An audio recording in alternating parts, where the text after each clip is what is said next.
ನಾಡು ಕೇರಳದಲ್ಲಿ ರಾಜಕೀಯ ಚಟುವಟಿಕೆಗಳು ಚುರುಕುಗೊಂಡಿವೆ. ವಿಧಾನಸಭೆ ಚುನಾವಣೆಯಲ್ಲಿ ಎಡರಂಗವನ್ನ ಸೋಲಿಸಿದ ಯುಡಿಎಫ್ ಈಗ ಸರ್ಕಾರ ರಚನೆ ಕಸರತ್ತಿನಲ್ಲಿ ತೊಡಗಿದೆ. ಇದೀಗ ಎಲ್ಲರ ಗಮನ ಒಂದೇ ಪ್ರಶ್ನೆಯ ಮೇಲೆ, ಯಾರು ಆಗ್ತಾರೆ ಮುಂದಿನ ಮುಖ್ಯಮಂತ್ರಿ? ಮುಖ್ಯಮಂತ್ರಿ ಕುರ್ಚಿಗೆ 4 ಪ್ರಬಲ ಹೆಸರುಗಳು ರೇಸ್ನಲ್ಲಿ ಕಾಣಿಸುತ್ತಿವೆ. ಮೊದಲ ಹೆಸರು ಕೆಸಿ ವೇಣುಗೋಪಾಲ್. ಕೇರಳದಲ್ಲಿ ಯುಡಿಎಫ್ ಬಹುಮತ ಬರಲು ಪ್ರಮುಖ ಪಾತ್ರ ವಹಿಸಿರುವ ನಾಯಕ.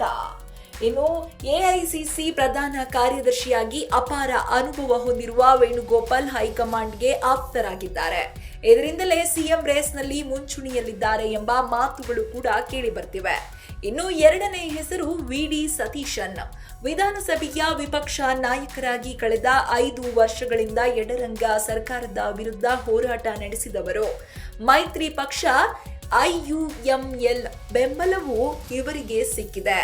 ಗ್ರಾಸ್ ರೂಟ್ ಮಟ್ಟದಲ್ಲಿ ಬಲವಾದ ನೆಲೆ ಹೊಂದಿರುವುದು ಇವರ ಪ್ಲಸ್ ಪಾಯಿಂಟ್.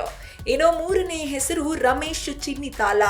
ಪಕ್ಷದ ಹಿರಿಯ ನಾಯಕ, ಹೈಕಮಾಂಡ್ಗೆ ನಿಕಟ ವ್ಯಕ್ತಿ. ನಾಯರ್ ಸಮುದಾಯದ ಪ್ರಭಾವಿ ನಾಯಕನಾಗಿರುವ ಚಿನ್ನಿತಾಲ ಶಾಸಕರಲ್ಲಿ ಉತ್ತಮ ಬೆಂಬಲ ಹೊಂದಿದ್ದಾರೆ. ಅನುಭವ ಮತ್ತು ಸಂಘಟನಾ ಶಕ್ತಿಯೇ ಇವರ ಬಲ ಆಗಲಿದೆ. ಇನ್ನು 4ನೇ ಹೆಸರು ಶಶಿ ತರೂರ್. ರಾಷ್ಟ್ರ ಮಟ್ಟದಲ್ಲಿ ಗುರುತಿಸಿಕೊಂಡಿರುವ ತರೂರ್ ಜನಸಾಮಾನ್ಯರಲ್ಲಿ ಅಪಾರ ಜನಪ್ರಿಯತೆ ಹೊಂದಿದ್ದಾರೆ. ಅಂತಾರಾಷ್ಟ್ರೀಯ ಮಟ್ಟದ ಅನುಭವ ಮತ್ತು ಸಂವಹನ ಕೌಶಲ್ಯ ಇವರಿಗೆ ಹೆಚ್ಚುವರಿ ಬಲ. ಆದರೆ ಅಂತಿಮ ನಿರ್ಧಾರ ಹೈಕಮಾಂಡ್ ಕೈಯಲ್ಲಿದೆ.